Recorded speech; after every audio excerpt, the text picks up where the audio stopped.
जय Hind and hello guys, स्वागत है आपका आपके अपने यूट्यूब चैनल ज्ञानदेह होस्ट में। एंड इस वीडियो के अंदर आपको बताने वाला हूं रेलवे रिक्रूटमेंट बोर्ड यानी कि आरआरबी एएलपी ऑनलाइन फॉर्म 2026 के बारे में कि कैसे आपको फॉर्म फिलअप करना है। गाइस यहां पर बहुत सारे कैंडिडेट कह रहे हैं कि सर हमारे सामने गैजेटेड ऑफिसर के द्वारा हमें जो सर्टिफिकेट है वो अपलोड करने को बोला जा रहा है कि वो गैजेटेड ऑफिसर के द्वारा साइंड होना चाहिए या फिर मोहर लगी होनी चाहिए। तो ये क्यों हो रहा है? तो गाइस मैं आपको बता दूं कि कुछ ना कुछ आपके अकाउंट के अंदर डिफ़ॉल्ट है, नहीं तो मैंने इसमें अकाउंट क्रिएट किया हुआ है, मेरा आधार वेरिफिकेशन हो रखा है, मेरा डिजिलॉकर अकाउंट लिंक है और मेरे सामने ऐसा कोई भी ऑप्शन नहीं आया। और आप इस वीडियो में आगे देखेंगे भी मेरे सामने इस तरह का कोई भी ऑप्शन नहीं आया, जबकि मैं भी इस फॉर्म को ओबीसी कैटेगरी से फिल किया हूँ, बट मेरे सामने कुछ भी ऐसा ऑप्शन नहीं आ रहा है। तो अगर आपके सामने आ रहा है तो फिर गैजेटेड ऑफिसर का मतलब होता है कि आप डीएम ऑफिस जाइए और उनको बोलिए कि इस तरह से हमें इसको अटेस्ट करवाना है, इसके ऊपर हमें साइन करवाने, मोहर लगवानी है, हम इस तरह से फॉर्म भर रहे हैं। तो वहाँ पर जो डीएम के अंतर्गत उनके जो भी इस काम को संभालते हैं, क्योंकि हर डीएम ऑफिस में इस काम को संभालने के लिए अलग एक व्यक्ति होता है, तो वहाँ से आपका ये जो गैजेटेड ऑफिसर के द्वारा आपको टेस्ट करवाने को जो बोला जा रहा है वो आपको कराना होगा। और अगर आपके सामने ऐसा कोई ऑप्शन नहीं आता तो अच्छी बात है। बाकी इस वीडियो के अंदर मैं अच्छे से बताऊंगा कि कैसे आपको कास्ट सर्टिफिकेट की जानकारी, कैसे आपको क्वालिफिकेशन की जानकारी, कैसे आपको लाइव फोटो सिग्नेचर अपलोड करना है। तो वीडियो को आपको पूरा देखना है। चलिए शुरू करते हैं। फटाफट से वीडियो को लाइक शेयर करके जो लिंक वीडियो को डिस्क्रिप्शन में दिया इसको ओपन कर लेना। आपके सामने जानकारी आएगी कि ये भर्ती 11,127 पोस्ट पर निकाली है और आप लोग इसके फॉर्म 14 जून 2026 तक भर सकते हैं। फिर इसमें 10वीं प्लस आईटीआई या फिर 10वीं प्लस डिप्लोमा या फिर 10वीं प्लस डिग्री, इनमें से किसी भी क्वालिफिकेशन से आप अप्लाई कर सकते हैं। फीस जनरल ओबीसी ईडब्ल्यूएस के लिए 500 और बाकी कैटेगरी के लिए 250 है। जहां पर जब आपका एग्जाम हो जाएगा तो जनरल ओबीसी ईडब्ल्यूएस को 400 रुपये फीस वापस कर दे जाएंगे, रिफंड कर दे जाएंगे, और बाकी कैटेगरी को पूरी की पूरी फीस रिफंड कर दी जाएगी।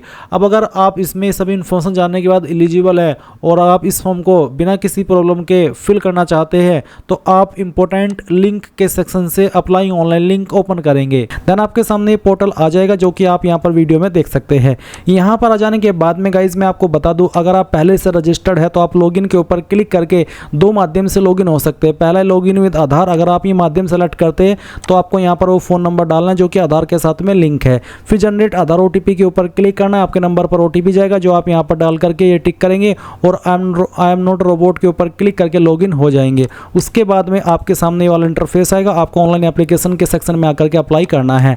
एंड दूसरे माध्यम से आप है login with RRB account credential, इस माध्यम से भी लॉगिन हो सकते हैं। इसमें आपको आपका रजिस्टर्ड मोबाइल नंबर या ईमेल एड्रेस डालना है, अपना पासवर्ड डालना है जो आपने उस वक्त बनाया था जब आपने इसमें रजिस्ट्रेशन किया था, और फिर आई एम नॉट रोबोट के ऊपर क्लिक करके लॉगिन कर लेना है। अब गाइज अगर आप ये पासवर्ड भूल चुके हैं तो फॉरगॉट पासवर्ड इसके ऊपर क्लिक करना, अपना रजिस्टर्ड नंबर या ईमेल एड्रेस यहाँ पर डालना, डेट ऑफ बर्थ सेलेक्ट करना और फिर आई एम नॉट रोबोट के ऊपर क्लिक करके प्रोसीड करना। देन जैसे ही आपका ओटीपी वेरिफिकेशन होगा तो आपको एक नया पासवर्ड सेंड किया जाएगा जिसका इस्तेमाल करके आप लॉगिन हो जाएंगे।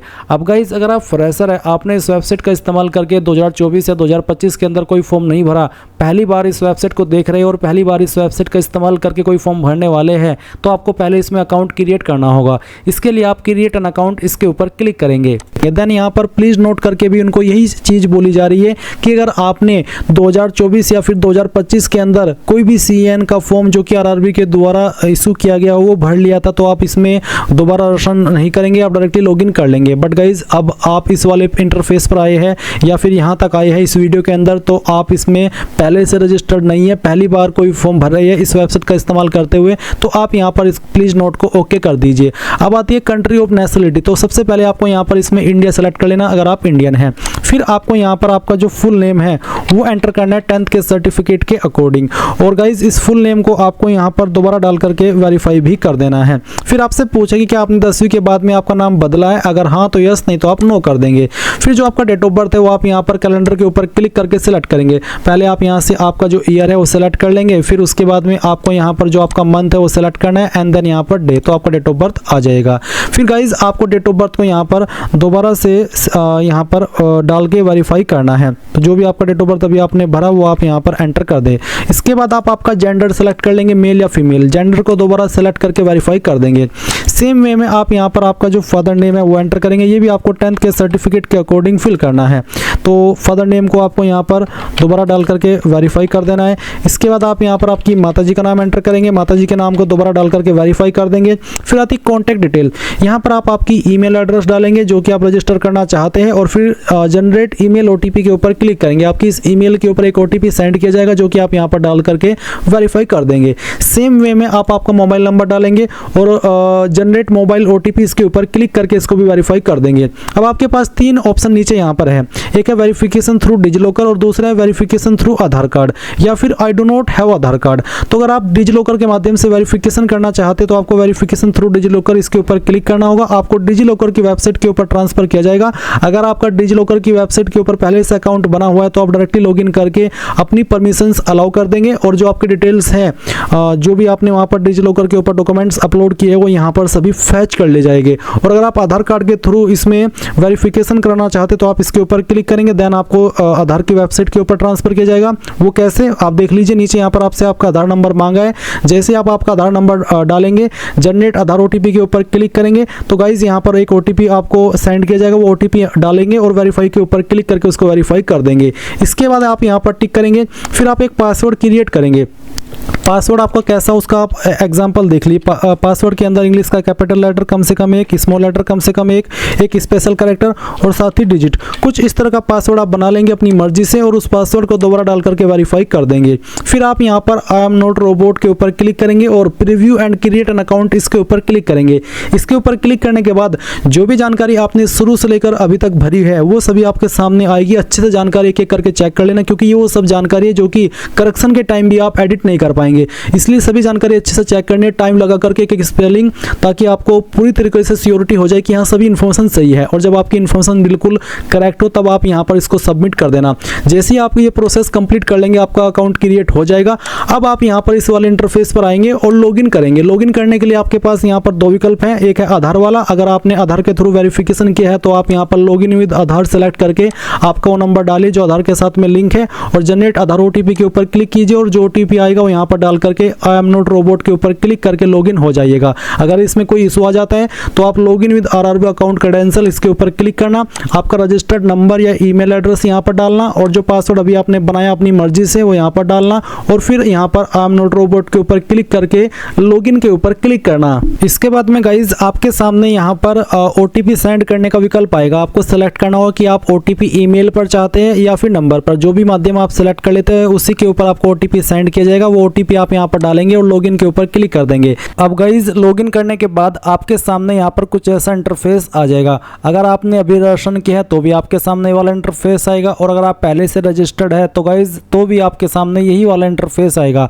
अगर आप यहाँ पर अपनी रजिस्ट्रेशन डिटेल मॉडिफाई करना चाहते हैं और आप पहले से रजिस्टर्ड है तो आप मॉडिफाइड रजिस्ट्रेशन डिटेल्स इसके ऊपर क्लिक करेंगे। यहाँ पर बोला है कि your profile contains 2 editable section, जो कि है पर्सनल इन्फॉर्मेशन और कॉन्टैक्ट इन्फॉर्मेशन। आप इन 2 सेक्शन को एडिट कर सकते हैं। ये उनके लिए जो कि इसमें पहले से रजिस्टर्ड है, क्योंकि वेबसाइट 2024 के अंदर लॉन्च हो गई थी तो बहुत सारे ऐसे भी कैंडिडेट होंगे जो कि अपनी इन्फॉर्मेशन में चेंजेस करना चाहते हैं। तो अगर आप करना चाहते हैं आप यहाँ पर पर्सनल इन्फॉर्मेशन में से जो भी इन्फॉर्मेशन आपको एडिट करनी है, जैसे कि आपका country of nationality, registered candidate full name, फिर आपका रजिस्टर्ड फादर नेम, उसके बाद में registered mother name, date of birth, आपका जेंडर, तो इनमें से जो भी जानकारी आपको चेंज करनी है उसी के सामने आपको पेंसिल के आइकन के ऊपर क्लिक करना है और उस सेक्शन को आप एडिट कर सकते हैं। फिर कॉन्टैक्ट इन्फॉर्मेशन भी आप यहाँ पर चेंज कर सकते हैं, चाहे वो आपकी ईमेल आईडी हो चाहे फिर वो आपका नंबर हो, और जो भी आपको चेंज करना है वो करके आपको सेव चेंजेस के ऊपर क्लिक कर देना होगा। इसके बाद गाइज आपको अगेन ऑनलाइन एप्लीकेशन के सेक्शन पर आना है और यहाँ पर आ जाने के बाद में आपको आपका जोन सेलेक्ट करना है, जिस भी जोन के लिए आपको अप्लाई करना है। तो यहाँ से अपना जोन सेलेक्ट कीजिए, आप एक ही जोन में अप्लाई कर सकते हैं। इसके बाद यहाँ पर इन दोनों ऑप्शन के ऊपर टिक कर दीजिए एंड नेक्स्ट के ऊपर क्लिक कीजिए। अब आपके सामने यहाँ पर मेडिकल फिटनेस सेल्फ असेसमेंट से जुड़े हुए कुछ सवाल आएंगे। जैसे कि पहला सवाल है, do you have any stammering, speech impediment और फ्रीबल वॉइस डेट में अफेक्ट क्लियर कम्युनिकेशन, यानी कि आपको बोलने में बेसिकली क्या दिक्कत है, आपको फीबल जो वॉइस है वो क्या अफेक्ट करती है, या फिर कोई भी जो इनमें से जो यहाँ पर ये चीज़ें मेंशन की गई है इनमें से कोई भी चीज़ें जो कि आपको कम्युनिकेशन करने में अफेक्ट करती है। अगर हाँ तो यस, नहीं तो आप नो कर देंगे। अगर आप बिल्कुल अच्छे से बोल सकते हैं तो कोई इशू वाली बात नहीं है, आप सिंपल इसमें नो कर दीजिए। फिर अगला सवाल पूछा है कि do you have any hearing impairment, यानी कि क्या आपको सुनने में कोई दिक्कत है, पार्शियल या फिर कंप्लीट कम सुनता हो या फिर बिल्कुल भी नहीं सुनता। अगर हाँ तो आप इसमें सवाल में क्वेश्चन नंबर 2 में यस करेंगे, नहीं तो नो करना है। तीसरा सवाल है कि do you have unaided vision, आपका जो विजन है वो जो कि यहाँ पर 6/6 इन बोथ आइज, अगर है तो आपको यहाँ पर यस करना है, नहीं है तो आप नो करेंगे। अगर आप नो करते हैं तो आपको देखने को मिलेगा कि based on your response you are medically not eligible to apply for assistant loco pilot, यानी कि आपका आई विज़न 6/6 होना चाहिए। अगर ये नहीं है तो फिर आप इसमें मेडिकली फिट नहीं है अप्लाई करने के लिए, तो आप यहाँ पर यस कर दीजिए। इसके बाद अगला सवाल है, do you use spectrals, contact lenses और any visual aid for distance vision, क्या आप डिस्टेंट विजन के लिए इनमें से कोई भी चीज़ यूज करते हैं। अगर हाँ तो आप यस करेंगे। यस करने पर इसका मतलब है कि आप इसमें मेडिकली फिट नहीं है, इनको बिल्कुल ऐसा चाहिए जो कि ना तो चश्मा यूज करता हो ना ही कॉन्टैक्ट लेंस यूज करता हो, ताकि वो बिल्कुल अच्छे से जो डिस्टेंस विजन है, दूर की जो उसकी नज़र है वो तेज़ होनी चाहिए, यानी कि ठीक ठाक होनी चाहिए, वो इनमें से कोई चीज़ यूज ना करता हो। तो आप यहाँ पर नो कर दीजिए कि मैं इनमें से कोई भी चीज़ यूज नहीं करता। अब अगला सवाल है कि have you ever undergone LASIK, PRK और any refractive eye surgery to improve vision, क्या आप इन सर्जरी से गुजरे हो अपनी जो आई है उसको अच्छे से इम्प्रूव करने के लिए। अगर हाँ तो आप यस करेंगे। यस करने पर फिर भी आपको बोला जा रहा है कि आप बिल्कुल नेचुरली ठीक होने चाहिए। अगर आप अपने विज़न को इम्प्रूव करने के लिए इन सर्जरी से गुजरे हैं तो भी आप अप्लाई नहीं कर सकते, तो इसमें यहाँ पर आपको नो करना है। फिर 6 सवाल है कि do you have any colour blindness और डिफ़िकल्टी, तो बेसिकली क्या आपको कलर ब्लाइंडनेस है, रेड ग्रीन का कुछ आपको इशू है। अगर हाँ तो यस, नहीं है तो नो करेंगे। उसके बाद आप यहाँ पर कंटिन्यू इसके ऊपर क्लिक कर देंगे। फिर सेक्शन भी आता है मेडिकल फिटनेस स्टैंडर्ड, इसमें सवाल नंबर 7 में पूछा कि do you suffer from any psychiatric, neurological और कॉग्निटिव डिसऑर्डर अफेक्टिंग अल्टरनेस, जजमेंट और रिएक्शन टाइम, यानी कि क्या आप इन जो यहाँ पर ये चीज़ें मेंशन की गई है इनसे ग्रसित है, जो कि यहाँ पर आपका रिएक्शन टाइम कम करता हो। अगर हाँ, अगर आप इनमें से किसी भी प्रॉब्लम से या बीमारी से ग्रसित है तो आप यस करेंगे, नहीं है तो नो कर देंगे। 8वां सवाल आता है कि do you experience frequent blackouts, seizures, vertigo और sudden loss of consequences, basically अचानक से चक्कर आ जाते हैं या फिर ब्लैकआउट हो जाता है। अगर आप इनमें से कोई भी प्रॉब्लम फेस करते हैं या फिर की है तो आप यस करेंगे, और अगर आपको इनसे कोई लेना देना नहीं है, आपका बिल्कुल मस्त हो, आपका बॉडी एकदम सही से चकाचक काम कर रही है, तो आप सिंपली इसमें भी नो कर देना। बेसिकली इस बार ये बहुत ही स्ट्रिक्टली पहले ही मेडिकल चीज़ें आपसे ले रहे हैं, नहीं तो ये चीज़ें बाद में होती थी मेडिकल एग्जाम के टाइम पर, बट ये शुरुआत में पूछ रहे हैं ताकि कैंडिडेट की संख्या उतनी ज़्यादा वहाँ पर न पहुँचे जितनी वहाँ पर पहुँचती है, और फिर बाद में उनको बाहर निकालना पड़ता है। अब अगला सवाल आता है कि are you capable of sustained attention and concentration for long operating hours, यानी कि क्या आप कैपेबल है जो कि अगर लॉन्ग होवर ऑपरेटिंग होवर हो, आपको ज़्यादा समय के लिए काम पर रखा जाए और जो अटेंशन है वो आपको देनी पड़े, उसके लिए आप कैपेबल है। अगर हाँ तो यस, नहीं तो आप नो करेंगे। नो करेंगे तो ये कहेंगे कि हमें नहीं चाहिए, आप इसमें अप्लाई नहीं कर सकते, तो आप यहाँ पर यस कर देंगे और फिर कंटिन्यू के ऊपर क्लिक करेंगे। फिर 10वां सवाल आता है कि have you been diagnosed with diabetes mellitus, तो क्या आप डायग्नोस्ड हुए, ग्रसित हुए डायबिटीज़ मिलिटस से। अगर हाँ तो यस, नहीं तो आप नो करेंगे।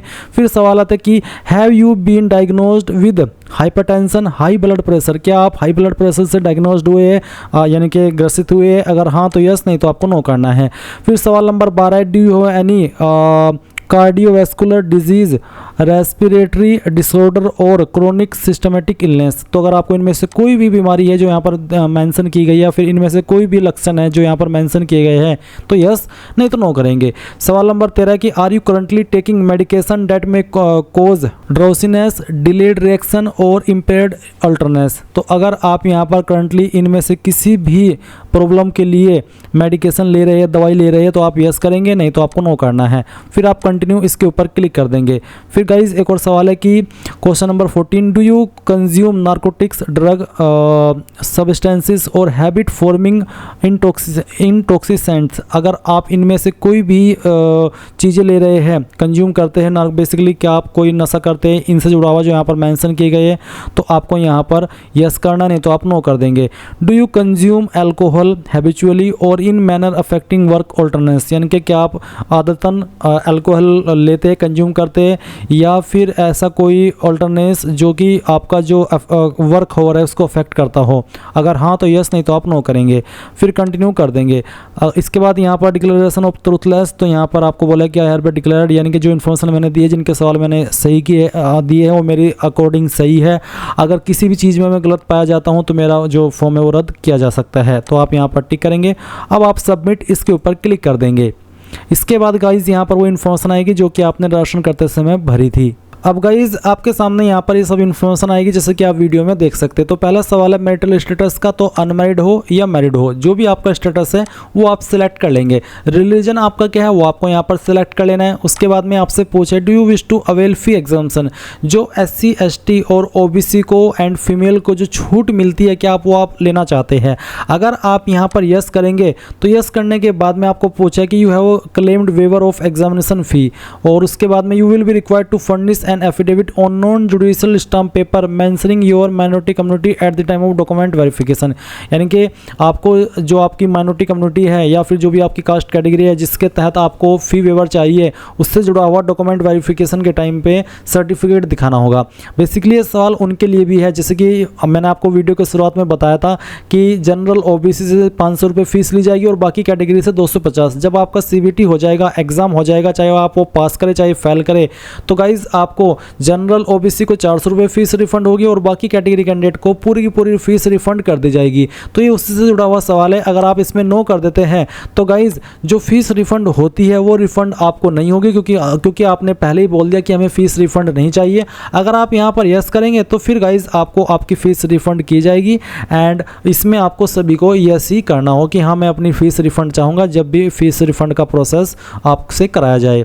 इसके बाद यहाँ पर आते हैं मदर टंग, तो भी जो भी आपकी मातृभाषा है, मातृभाषा मतलब जो भी आपकी लैंग्वेज आप बोलते हैं, जो भी आपकी स्टेट की लोकल लैंग्वेज है वही आपकी मातृभाषा कही जाती है। तो आप यहाँ पर अपनी मदर टंग सेलेक्ट कर लेना।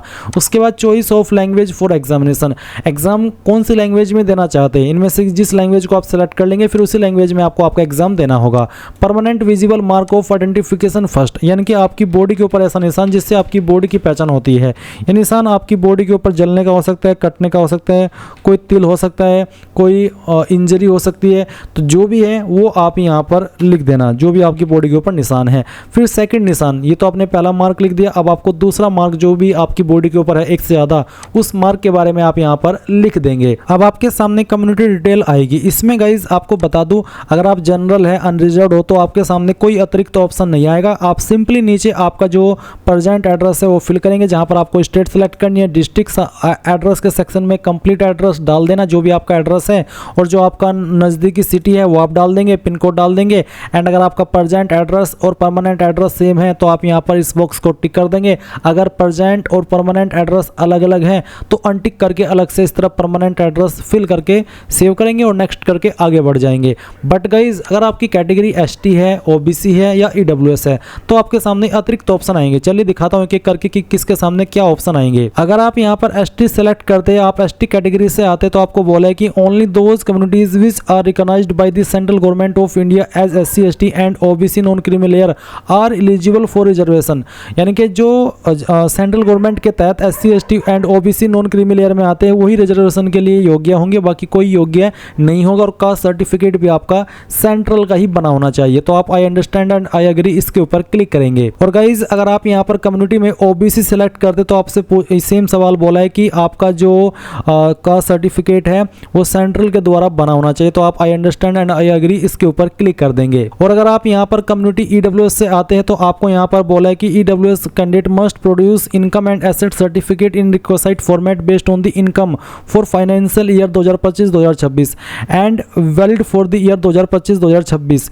एंड इशू ऑन आफ्टर 1 अप्रैल 2026, यानी कि जो EWS कैटेगरी से आते हैं तो उनका जो एसेट एंड इनकम सर्टिफिकेट आय प्रमाण पत्र है वो 1 अप्रैल 2026 के बाद का बना होना चाहिए, after the completion of financial year 2025-2026 but not later than the closing date, यानी कि फॉर्म भरने की जो लास्ट डेट है 14 जून 2026 इसके बाद का भी ना हो, 1 अप्रैल से लेकर के 14 जून 2026 के बीच का बना होना चाहिए। तो आप I understand and I agree इसके ऊपर क्लिक कर देंगे। अब गाइज अगर आप कम्युनिटी में ओबीसी सेलेक्ट करते तो फिर आपसे यहाँ पर पूछा जाएगा कि OBC non creamy layer status under OBC, तो आपको बताना होगा कि आप क्रीमी लेयर है या नॉन क्रीमी लेयर। जो क्रीमी लेयर है उनको यहाँ पर जैसे कि जनरल को कंसिडर किया जाता है, जिनको कोई रिजर्वेशन नहीं मिलता उनको क्रीमी लेयर वालों को एज जनरल कंसिडर किया जाएगा। एंड अगर आप नॉन क्रीमी लेयर है तो फिर गाइज आपको यहाँ पर ये बोला जा रहा है कि जो आपका कास्ट सर्टिफिकेट है वो 1 अप्रैल 2026 से लेकर के 14 जून 2026 के बीच का बना होना चाहिए और आपकी जो एनुअल इनकम है वो 8 लाख से कम रहनी चाहिए। जिसकी इससे ज़्यादा होगी तो फिर वो इसके लिए एलिजिबल नहीं रहेगा। तो I understand and I agree इसके ऊपर आप क्लिक करेंगे। अब आपके सामने यहाँ पर कुछ इस तरह का इंटरफेस आएगा। अगर आप एसटी है तो भी आपके सामने इसी तरह का इंटरफेस आएगा जहाँ पर आपसे पूछा नेम ऑफ द कास्ट। तो आपकी कास्ट क्या है, आपका जो कास्ट सर्टिफिकेट है सेंट्रल का वो कुछ इस तरह का रहेगा जैसे कि आप वीडियो में देख सकते हैं। ये सेंट्रल का ये बना हुआ है, मैं आपको डेमो के लिए दिखा रहा हूँ। इसमें यहाँ पर आपकी जो कास्ट है वो भी देखने को मिल जाएगी। इसी में अगर आप सर्टिफिकेट को पढ़ेंगे तो एक जगह पर आपको आपकी कास्ट देखने को मिलेगी। जैसे कि आप देख सकते हैं कि Uttar Pradesh state belong to the Teli community, यानी कि यहाँ पर जिस कैंडिडेट का ये सर्टिफिकेट है वो तेली कम्युनिटी से बिलोंग करता है। तो आपकी जो भी कम्युनिटी है वो आपको यहाँ पर इस तरह से लिख देनी है। कम्युनिटी सर्टिफिकेट नंबर, अब यहाँ पर जो प्रमाण पत्र क्रमांक है यही आपका कम्युनिटी सर्टिफिकेट नंबर है। तो आपको यहाँ पर वो कम्युनिटी सर्टिफिकेट नंबर के अंदर फिल कर देना है। उसके बाद इश्यूइंग अथॉरिटी, इनमें से ये जो यहाँ पर पोस्ट है इन पोस्ट के द्वारा आपका सर्टिफिकेट जारी होता है। आपको कैसे पता चलेगा कि मेरा कौन सी पोस्ट ने जारी किया है, तो आप यहाँ पर देख सकते हैं सक्षम अधिकारी के बाद में स्लैश लिख करके तहसीलदार लिखा है। तो आपको आपका सर्टिफिकेट देखना है और उसमें नीचे की तरफ सक्षम अधिकारी के बाद में जिस भी पोस्ट को लिखा गया है वही पोस्ट आपको यहाँ पर कम्युनिटी सर्टिफिकेट इश्यूइंग अथॉरिटी के अंदर सेलेक्ट कर लेनी है। तो चलिए मैं यहाँ पर तहसीलदार सेलेक्ट कर लेता हूँ। अब ये इशू स्टेट है उत्तर प्रदेश, तो उत्तर प्रदेश से जारी हुआ है। उसके बाद में कौन सी डेट में जारी हुआ है वो भी आप यहाँ पर जारी दिनांक के सामने देख सकते हैं। तो जिस भी डेट में जारी हुआ है वो आप सिलेक्ट कर लेंगे। बट गाइज ये भी ध्यान रखना है कि आपका 1 अप्रैल 2026 से लेकर के 14 जून 2026 के बीच का बना होना चाहिए। जिसका इसके पहले का होगा वो मान्य नहीं होगा, इसलिए आपको नया बनवा करके यहाँ पर देना होगा। अब यहाँ पर जैसे कि मैंने बताया था कि प्रेजेंट एड्रेस है नीचे, अब और आपका परमानेंट एड्रेस है। इसमें गाइज आपका जो भी स्टेट है वो आप सिलेक्ट कर लेंगे, अपनी डिस्ट्रिक्ट सेलेक्ट करेंगे, एड्रेस आपका जो भी है वो आप एड्रेस के सेक्शन में डालेंगे। फिर आपका जो प्रेजेंट नियरेस्ट सिटी है या मेजर टाउन है आपका वो आप भर देंगे इस सेक्शन में। पिन कोड आपका जो भी है वो आप यहाँ पर डाल देंगे।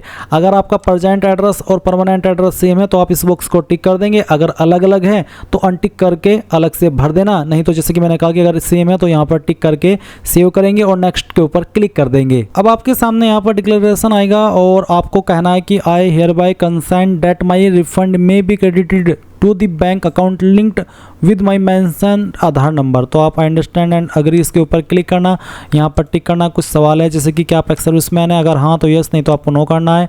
अगर आप इकोनॉमिकली बैकवर्ड क्लास ईबीसी से आते हैं तो आपको यहाँ पर यस करना, नहीं तो आप नो कर दीजिए। क्या आप एक एम्प्लॉई है इंडियन रेलवेज़ के, अगर हाँ तो यस, नहीं तो आपको नो करना है।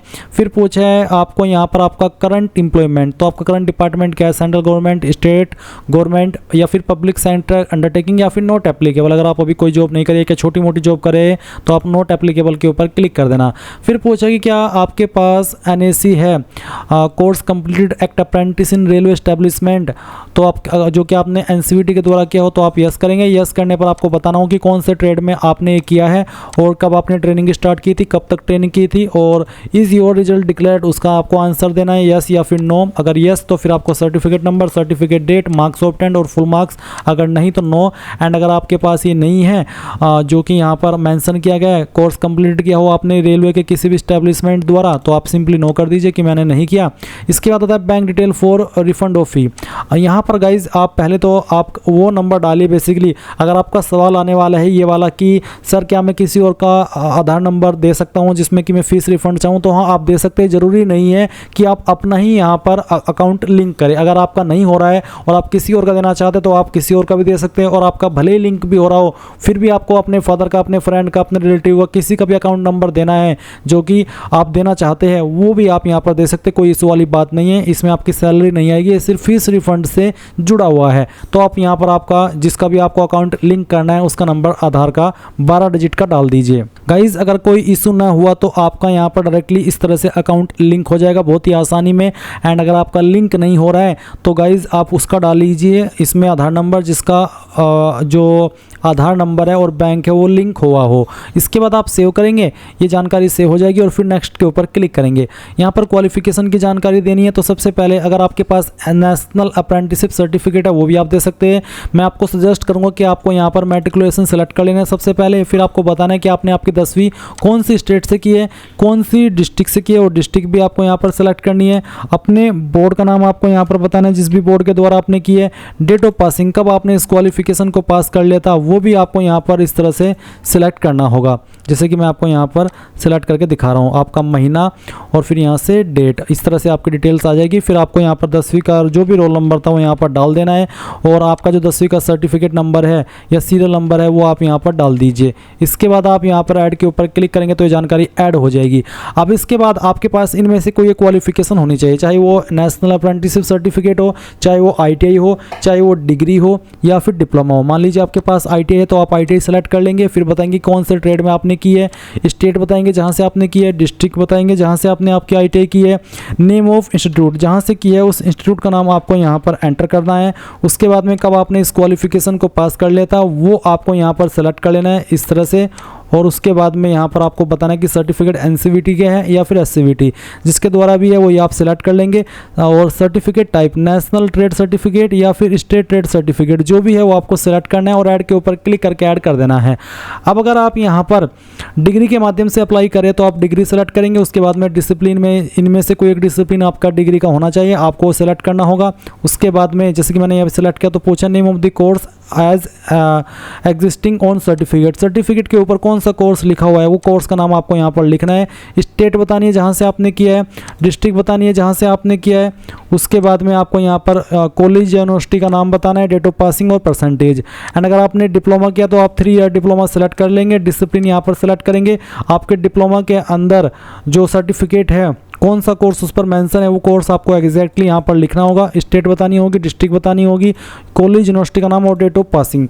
एंड अगर आप यहाँ पर NAC दे रहे हैं नेशनल अप्रेंटिसशिप सर्टिफिकेट तो आपको यहाँ पर डिसिप्लिन बताना होगी, कौन से डिसिप्लिन में आपने इसको किया है। स्टेट बतानी होगी, डिस्ट्रिक्ट बतानी होगी, इंस्टीट्यूट का नाम जहाँ से किया है, डेट ऑफ पासिंग, सर्टिफिकेट किसके द्वारा इशू है और सर्टिफिकेट टाइप, और फिर आप ऐड कर देंगे। तो मैंने यहाँ पर सभी का बता दिया है कि किसको किस तरह से जानकारी भरनी है।